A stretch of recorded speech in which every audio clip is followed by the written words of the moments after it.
J'ai été contacté au mois de juillet par un couple d'agriculteurs, issus d'une famille d'ailleurs d'agriculteurs depuis plusieurs générations, qui sont installés dans ce quartier de la Serviane, dans le 12e arrondissement. Ils avaient pour projet d'agrandir leur exploitation. Ils occupent un site qui est une propriété d'une congrégation de sœurs. Eh bien, ils avaient donc ce projet de s'agrandir et donc de créer de l'emploi. Ils ont fait la demande d'obtenir un nouveau terrain au mois de mars 2018, mais quelques mois plus tard, malheureusement, au mois de juillet, des individus issus de la communauté rom se sont installés sur le site. Alors ils se sont tournés vers les institutions qui les ont superbement ignorés et ils m'ont donc contacté.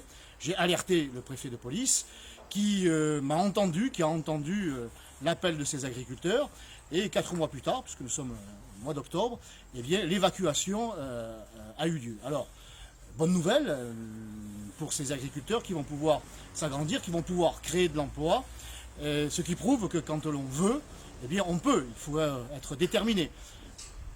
Il est vrai que leur activité ne verra le jour qu'à partir du moment où le site sera nettoyé parce que, vous le voyez sur les images, 1 an d'occupation et c'est un véritable chaos.